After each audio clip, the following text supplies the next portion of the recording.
소중한 일들이 완성되기 위해서는 몇 가지 단계가 필요하다 생각합니다. 먼저 첫 번째, 계획의 단계가 있어야 됩니다. 건축으로 말하면 설계가 필요한 거지요. 어떤 목표점을 가지고 설계가 이루는 계획의 단계, 그 다음에 두 번째로는 설계가 이루어졌으면 준비 단계가 필요합니다. 우리 믿음의 사람들에게는 영적인 준비가 필요하고 환경의 어떤 부분들이 필요한 것을 알게 되어집니다. 준비 단계에서는 건축으로 말하면 자재들을 다 준비해 놓는 이와 같은 단계가 되겠습니다. 세 번째로는 실행 단계가 있습니다. 믿음의 사람들은 이제 구체적으로 열심히 기도하면서 그 일을 실천해 나가는 것입니다. 동참하며 나가 복음도 전하고 사랑도 실천하는 이와 같은 과정들을 가져야 하고, 건축으로 말하면 땅을 파고 이제는 기초를 만들고 건축을 세워가는 이런 일들이 진행되어야 결국 마지막 아름다운 건물이 완성이 되는 것입니다. 우리의 신앙의 성장, 어찌 보면 우리 신앙의 성장은 양적인 부분과 질적인 부분이 함께 성장을 이루어 가야 되는 것입니다. 성도들이 열심히 나가서 전도하면서 외형적으로 많은 성도들이 이곳에 들어와 예수 믿기로 작정하고 매주일 신자가 등록하면서 분기별로 구역 편성도 해주고 교육이 은혜롭게 진행되어질 때에 양적인 성장을 이루어가는 모습이라 말할 수 있습니다. 그런데 이것이 다가 아니고 질적인 성장도 굉장히 중요합니다. 새로 들어온 분들의 신앙의 부분을 바르게 세워주고 기존 성도들의 신앙을 더욱더 성장하고 성숙해 나가도록 이끌어주고 지도해주는 이와 같은 과정들이 필요한 것입니다. 그런 과정을 통해서 이제 성숙한 성도가 되어지고 교회로 말하면 건전하게 성장하는 은혜로운 교회가 되어지는 것입니다. 여러분, 거꾸로 숫자가 아무리 많아도 신앙생활의 어떤 훈련들이 제대로 되지 아니할 때에 오합지졸이 될 수 있는 이와 같은 상황이 벌어집니다. 시련이 다가오게 될 때에 믿음이 흔들리는 이와 같은 과정들도 생기게 되는 것입니다. 사실 목회자뿐 아니라 모든 성도들은 우리의 교회 공동체가 은혜롭고 성장하기를 갈망합니다. 그런데 안타까운 것은 성장하기 원하는데 전도의 열정은 거기에 미치지 못한다라고 하는 것입니다.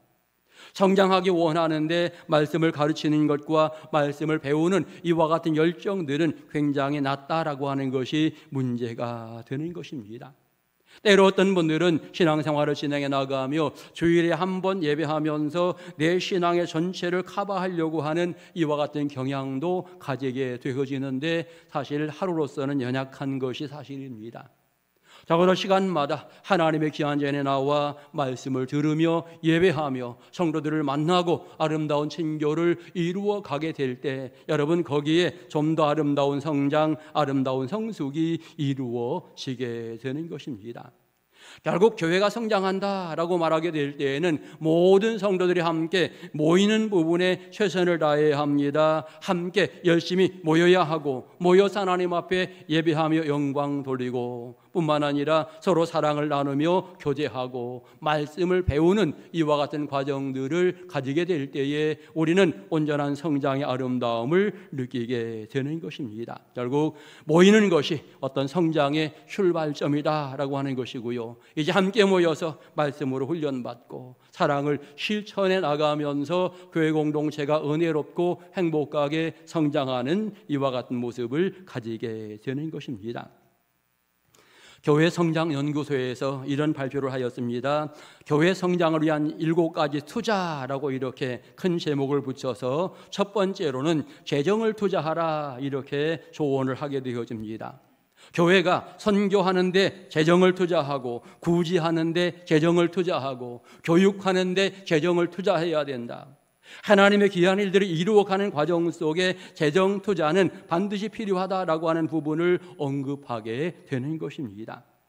제가 우리 옥천 동성교회가 이제 건축한 지 좀 오래가 돼서 이제는 수리도 해야 되고 또 교육관의 어떤 부분 증축도 필요하고 이런 생각을 가지고 있습니다. 그런데 지금 와서 생각해 보니까 한 1년 전부터 이런 생각을 가지고 1년 전에만 진행하였더라면 지금보다는 한 30%는 절감했을 텐데 그런 생각이 듭니다. 왜냐하면 모든 자재값이 너무나 많이 올라서 중요한 자제들은 50%가 올랐다 이렇게 이야기하는 것을 보면서 굉장히 조금은 안타까운 마음인데, 사실 지금도 그렇습니다. 내년에 얼마 올라갈지 모르는 이와 같은 상황에 조금은 불안하기도 한 이와 같은 과정이기도 합니다.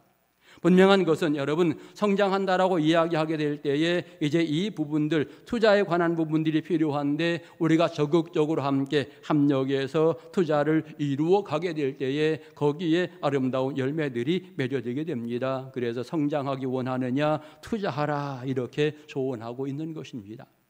두 번째로는 변화를 투자하라 이렇게 이야기합니다. 결국 그 그룹이 성장하기 위해서는 새로운 프로그램들이 분명하게 만들어져야 된다라고 하는 것이죠.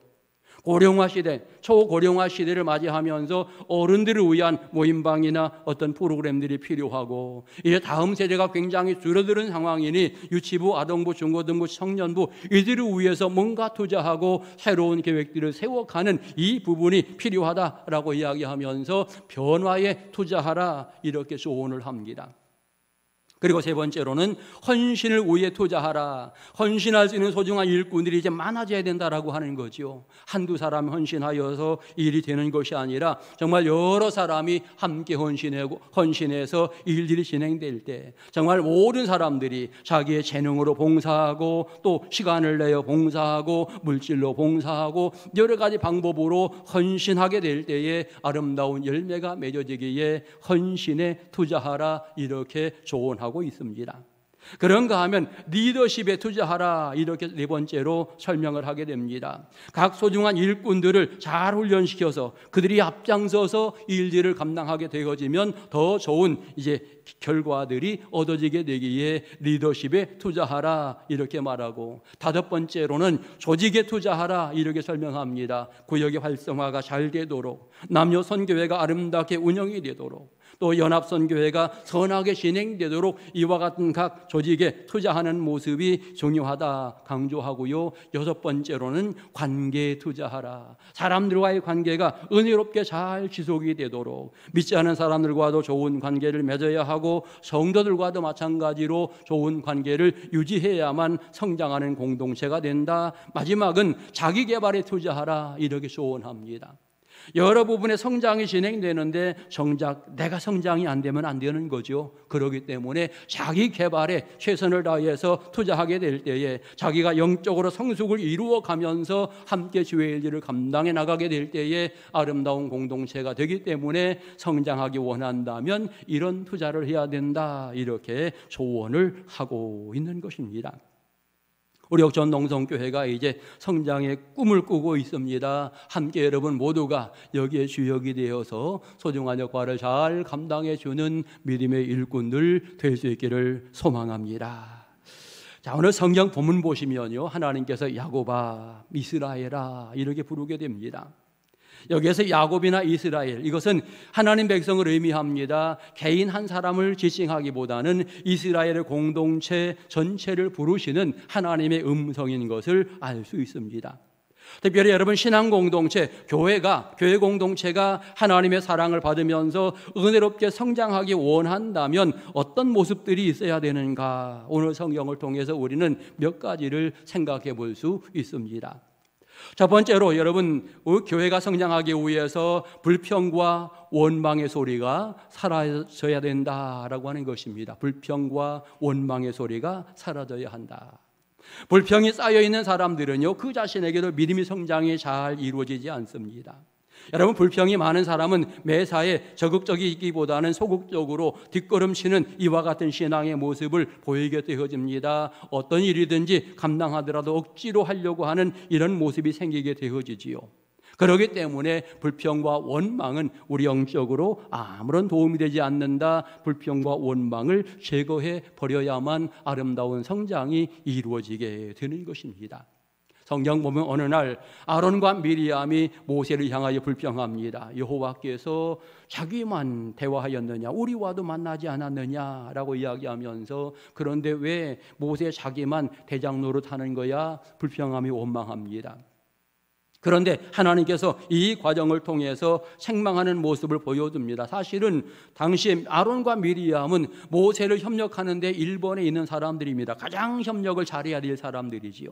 이들이 협력 안 하고 이들이 방해하면 큰 문제잖아요. 그런데 이들이 불평이 생기고 원망이 생기니까 결국 문제가 되어지고 하나님은 거기에서 아론과 미리암을 책망하고 미리암이 문둥병에 걸리는 이런 사건들을 보여두게 되어집니다. 누구든지 불평하고 원망하는 것은 하나님은 기뻐하시지 않는다라고 하는 사실을 알아야 되겠고, 우리가 신앙생활 진행해 나가며 각각 성도들은 환경이 있습니다. 자기 상황이 있습니다. 그런데 하나님의 귀한 일들을 진행해 나가는 과정 속에 내 환경을 너무 내세울 때가 많은 거지요. 그것은 아름답지 않습니다. 도리어 내가 어려운 환경에 있을 때 하나님 나를 붙들어 주시옵소서, 나를 사용하여 주옵소서, 하나님 앞에 긍정적으로 적극적으로 나가야지. 하나님 나는 요것 때문에 못하겠습니다, 요 문제 해결한 다음에 하겠습니다. 여러 환경들을 자꾸 이야기하면서 여러 부정적인 생각을 하게 될 때에 그 신앙은 성장할 수가 없는 것입니다. 항상 자기의 위치에서 하나님을 먼저 생각하고 불평이나 원망보다 늘 범사에 감사하는 신앙의 모습을 가지면서 하나님 앞에 서게 될 때에 어려웠던 환경들도 새로워지고 변화되는 이와 같은 사건들이 벌어지게 되는 것입니다. 오늘 본문 속에 이스라엘 백성들 이렇게 말했습니다. 하나님 앞에, 하나님 왜 우리 신세가 이렇게 힘들고 어렵습니까? 하나님 백성으로 부름받았다고 우리가 좋아했는데 왜 우리가 이렇게 어려움 중에 있습니까? 왜 포로 생활을 해야 되고 왜 고난을 당해야 되고 왜 이렇게 고향도 못 따라갑니까? 여러 가지 불평, 원망하였던 것 같습니다. 그런데 하나님 뭐라고 말씀하십니까? 무슨 이야기냐? 지금 내가 너희와 함께하고 있다라고 이야기하는 거죠.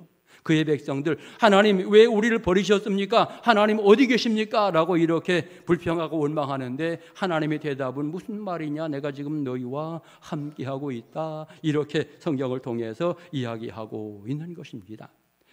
여러분, 믿음이 성장하려고 할 때에 생각이 바뀌어져야 되는 거죠. 불평의 이유들을 찾기 시작하면 한이 없습니다. 그것은 절대로 내 영적인 부분에 도움이 되지 않는다라고 하는 것을 기억해야 하는 것입니다.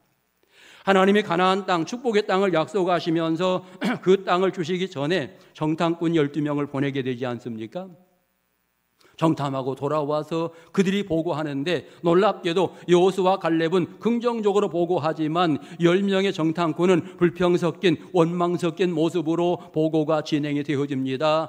10명이 그렇게 말하니까 결국 백성들 모두가 그 이야기를 듣고 성경을 보면 밤새도록 통곡하니라, 성경은 그렇게 말해줍니다. 여러분, 축복의 땅, 가나안 땅의 소식을 듣고 어떻게 해야 되겠습니까? 야, 그 땅 너무 좋구나, 하나님 주신다고 했으니 올라갑시다, 함성 질러야 되겠는데, 모든 사람이 좋아해야 되는데 불평 섞인 보고를 들으면서 이 사람들 모두가 다 불평하며 원망하는 이와 같은 모습을 보여주고 있는 것입니다. 우리는 알 수 있습니다. 하나님이 아무리 좋은 현장을 우리에게 열어주신다 해도 우리가 그 현장을 보면서 불평이 생기고 원망이 생기게 되면 그 좋은 현상은 결국은 초상집이 될 수 있다고 하는 사실을 알 수가 있는 것입니다. 그러므로 믿음의 사람, 신앙에 성장하기 위해서는 내게 있는 불평을, 원망을 제거하는 것 아주 중요한 부분이고, 교회가 은혜롭게 성장하기 위해서 불평과 원망이 사라져야만 아름답게 성장할 수 있다고 하는 사실을 우리가 성경을 통해서 배우게 되는 것입니다. 불평과 원망은 절대로 우리에게 유익이 되지 않습니다. 내 심령 위에 독이 될 수 있는 이와 같은 부분이요, 공동체를 해칠 수 있는 이와 같은 여건이 되는 것입니다. 그러기에 불평과 원망을 멀리하고 범사에 감사하며 사는 은혜로운 성도들 될 수 있기를 축원합니다. 두 번째로, 교회가 성장하려면 믿음의 대상을 확실하게 알아야 된다라고 하는 것, 오늘 성경은 깨닫게 합니다. 우리가 믿는 하나님이 어떤 분인가를 명확하고 아주 정확하게 이해하고 그 하나님을 만나면 문제가 해결되어지는 거지요. 오늘 하나님, 이스라엘 백성들 그렇게 말합니다. 하나님 왜 우리를 버리셨습니까? 하나님 어디 계십니까? 안 보입니까? 안 보입니다 라고 이렇게 이야기하니까 무슨 이야기냐, 내가 지금 너희와 함께하고 있다 라고 이야기하면서 하나님을 어떻게 표현합니까? 땅끝까지 창조하신 여호와라고 표현하고 있습니다. 땅끝까지 창조하였다라고 하는 것은 너희가 지금 고난의 자리에 있든 어떤 자리에 있든 내가 지금 너희와 함께하고 있노라, 이와 같은 말씀이에요. 내가 세상의 모든 것을 주관하며 섭리하며 지금 너희의 삶을 조정하고 있노라. 하나님이 그렇게 말씀하고 계시는 부분인 것입니다. 그리고 또 영원하신 하나님이라고 표현하고 있지요. 과거부터 지금 너희와 함께하였고 지금도 내가 너희와 함께하고 있고 앞으로도 내가 너희와 함께할 것이다 라고 하는 이와 같은 부분으로 나는 영원한 하나님이다 라고 이렇게 그의 백성들을 향하여 말씀을 하고 계시는 것입니다. 하나님은 능력의 하나님이라고 오늘 성경을 통해 말씀합니다. 우리의 필요의 모든 것들을 다 채워주실 수 있는 능력의 하나님입니다. 쓸 것을 아시고 필요한 것들 하나하나 제공해 주시면서 우리를 축복하시는 하나님. 여러분, 이 믿음의 대상이 확실하게 될 때에, 그 하나님을 확실히 만나게 될 때에 이 사람은 절대로 신앙이 흔들리지 않는데, 지금 이스라엘 백성들이 그 하나님을 향한 이 신앙의 부분이 굉장히 미약하다 보니까 하나님 어디 계십니까? 우리 사랑하는 거 맞습니까? 이렇게 의문을 던지고 있는 것입니다. 가끔 신앙생활 진행해 나가다가 낙심하여서 교회 중단하는 사람들이 있음을 보게 됩니다. 어떤 분들은 이런 핑계 저런 핑계를 댑니다. 내가 누구 때문에 교회를 못 나갑니다. 아무개 때문에는 안 나가요. 목사님 때문에 안 나갑니다. 이런 이야기 하는데 여러분 잘 생각해 보면 그것은 두 번째 이유, 세 번째 이유예요. 첫 번째 이유는 구원의 하나님을 못 만나서 그렇습니다. 구원의 은혜가 그에게 확실하게 심겨졌다면, 확실하게 예수님을 만났다면 절대로 그는 환경 때문에 믿음을 포기하지 않습니다. 능력의 주님을 만나지 못하게 될 때에 결과적으로 그런 일이 생긴다라고 하는 것 우리가 생각해 보면서 오늘 하나님께서 이스라엘 백성들을 향하여 분명하게 말씀합니다. 본문 전에 26절을 보면 너희는 눈을 높이 들어 누가 이 모든 것을 창조하였나 보라. 주께서는 수요대로 만상을 이끌어내시고 그들의 모든 이름을 부르시나니 그의 권세가 크고 그의 능력이 강함으로 하나도 빠짐이 없느니라. 이렇게 말씀하고 계십니다. 모든 것 주관하시면서 섭리하시는 하나님이시다라고 하는 사실을 이야기하면서 지금 너희가 고난의 자리에 있지만 내가 지금 너희를 바라보고 너희와 함께하고 있다. 너희가 진심으로 회개하고 돌아서기만 하면 무한한 은혜가 너희에게 주어질 것이다 라고 하는 약속을 들려주고 있는 것입니다. 우리는 알아야 합니다. 세상의 모든 것 창조하신 하나님, 그분이 바로 세상의 주인, 내 인생의 주인인 것을 알아야 하겠고, 우리는 그 하나님 앞에 예배하며 영광 돌리는 신앙의 모습을 갖는 것이 진정한 아름다운 살 길이다라고 하는 것입니다. 본문 속 이스라엘 백성들이 불평하거나 원망하기에 앞서서 하나님께 예배하는 아름다운 신앙의 모습을 가지면 그들의 인생이 새로워지고 행복이 넘치게 된다라고 하는 것입니다. 그런 측면에 전능하신 하나님을 기억하는 것 너무나 중요한 또 하나의 방법인 것입니다. 그리고 이제 믿음의 사람들은 하나님의 전능성을 내가 인정하고 깨닫는다라고 하면 그 하나님 앞에 기도하는 신앙의 모습을 가지게 되어집니다. 그런데 어떻게 기도할 것인가? 우리가 세상에서 믿음 생활을 진행해 나가며 때때로 내 욕심이 너무 많아서 내 것만 가지고 내 욕심을 채우려고 기도할 때가 많은데 성경을 통해서 보면 여러분 하나님의 뜻이 이루어지길 원하며 기도하는 것 아주 굉장히 아름다운 기도의 모습임을 가르쳐 주고 있습니다. 그래서 기도할 때마다 우리는 주님의 뜻이 무엇인지를 생각하며 하나님 영광을 위해서 내가 쓰임받기 원하며 기도하고 하나님의 위대한 구원의 계획에 내가 소중하게 사용되기 원하면서 기도하며 나아가게 될 때에 하나님께서 우리에게 은혜 충만함으로 채워주시고 삶의 자리를 아름답게 열어주시게 되는 것입니다. 그리고 여러분 기도는요 항상 행함이 동반되어야 된다라고 하는 사실도 깨달아야 합니다. 전능하신 하나님을 의지하는 신앙의 모습으로 내가 그 하나님 앞에 기도했다면 열심히 예배하며 영광을 돌리는 삶을 살아야 합니다. 좀 더 구체적으로 내가 하나님 앞에 충성하기로 다짐하면서 기도했다라고 한다면 이제는 하나님의 귀한 전에서 뭔가 감당하려고 하는 그 열정도 있어야 하는 것입니다. 예를 들어 학생들이 하나님 나 1등하게 해주세요 이렇게 기도했으면 내가 열심히 공부하는 모습도 보여드려야 되는 거지요. 나는 아무것도 하지 않고 1등 해주세요 이렇게 하면 안 되는 거지요. 여러분 신앙생활을 진행해 나가며 하나님은 우리의 연약함을 너무나 잘 알고 계십니다. 그렇기 때문에 우리가 어떤 마음을 가지고 어떻게 진행해 하느냐를 다 바라보고 계시고 거기에 따라서 우리가 구하지 않은 것까지라도 은혜의 길로 채워주시게 되는 것입니다. 내가 성장한다, 교회가 성장한다 라고 하는 가장 중요한 부분 중에 하나는 전능하신 하나님이 정말 내 삶을 항상 지도한다, 구원의 주님이 나와 함께 하신다, 이런 신앙의 확신 가운데에 믿음이 성장하고 교회가 성장해야 그것이 든든한 교회, 은혜로운 교회인 것입니다.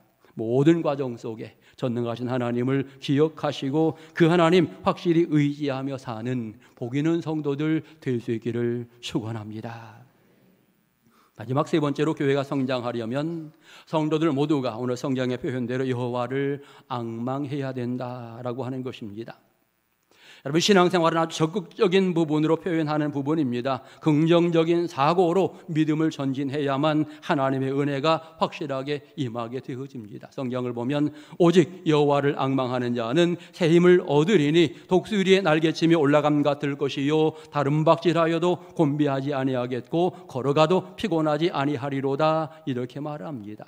여호와를 앙망할 때 새 힘을 얻는다라고 표현했는데 가장 먼저 여기 새 힘이라고 하는 것은 영적인 힘을 의미하고 있는 것입니다.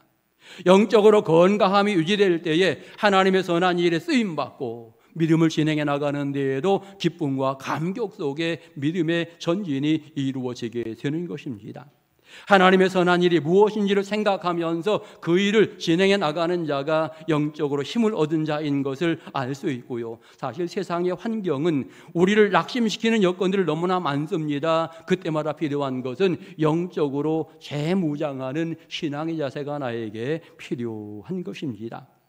여러분, 신앙의 선배들을 가만히 생각해 보면 예를 들어 사도 바울, 핍박하는 데 앞장섰던 사람입니다. 그런데 성령 받으니까 이제는 복음의 핍박자가 아니라 복음을 위하여 목숨을 거는 자가 되었습니다. 그래서 사방에 다니면서 복음을 증거하는 데에 앞장서는 이와 같은 모습을 보여주게 되었지요.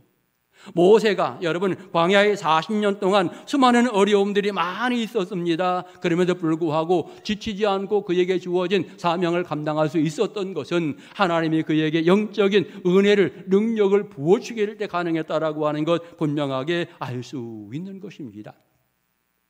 고기를 잡던 제자들이 어느 날부턴가 예수님을 따르기 시작하더니 영적으로 무장하면서 그들이 나가서 복음을 증거하는 소중한 역할을 감당하게 되어집니다. 결국 새 힘을 얻게 될 때에, 영적으로 무장되어질 때에 그가 하나님 앞에 쓰임받고 힘있게 믿음의 전진이 이루어진다라고 하는 것을 분명히 알 수 있고, 오늘 여호와를 앙망하는 자, 그에게 새 힘을 허락하신다라고 성경은 말해주고 있는 것입니다. 특별히 이제 믿음의 사람들이 신앙생활 진행해 나가면서 이 앙망한다라고 하는 부분은 과연 뭘까, 그런 생각을 해보게 되는데, 이 앙망이라고 하는 단어 속에는 우리의 열정이 그 속에 담겨져 있습니다. 간절함이 그 속에 들어있는 거예요. 우리의 적극성이 거기에 표현되어 있습니다. 또 다른 측면에 은혜를 사모하는, 신앙의 목표점 흔들림 없이 주님만 바라보고자 하는 이와 같은 부분을 앙망이라고 이렇게 표현하고 있는 것입니다. 이것은 거꾸로 말하면 적당하게 해야지라고 하는 말과는 전혀 맞지 않습니다. 뒤로 후퇴하는 이와 같은 모습과는 전혀 맞지 않는 이와 같은 부분으로 나는 이 정도면 됐어, 이런 모습이 아닙니다. 훨씬 더 좋음을 추구하며 전진하는 이와 같은 부분이 바로 앙망이라고 하는 사실을 기억하면서, 결국 여호와를 앙망하는 자는 하나님 앞에 예배하고 싶은 열정이 있는 거지요. 여호와를 앙망하는 자는 기도하고 싶고 하나님 말씀대로 실천하고 싶고, 이런 부분들이 또 넘쳐나는 부분과 연결이 되어지는 것입니다. 그래서 그 가운데에 아름다운 열매를 맺어가는 이런 신앙의 삶을 살게 되는 것입니다.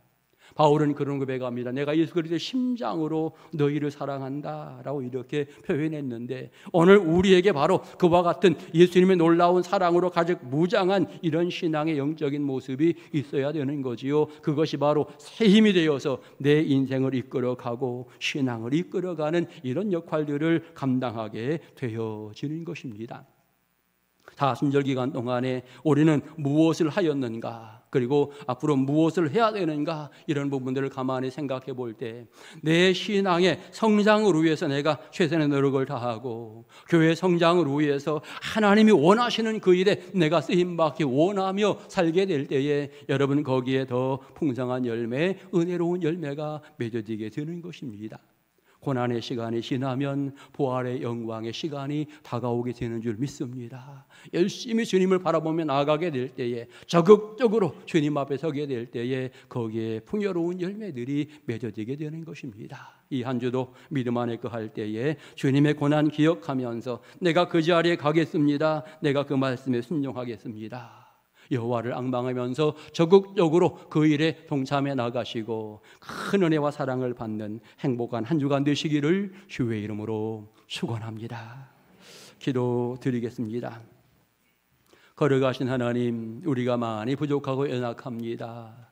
하나님의 은혜가 아니면 쓰러질 수 있고 넘어질 수 있는 우리들입니다. 주여 긍휼히 여겨주시고 붙잡아 주시며 다시 한번 성령의 능력으로 무장하여 든든히 서가는 용사가 되게 하옵소서. 기도하는 소원들 선하게 이루어 주시며 주의 일들을 감당하고자 할 때에 힘있게 전진하도록 축복하옵소서. 예수님의 이름으로 기도드립니다. 아멘.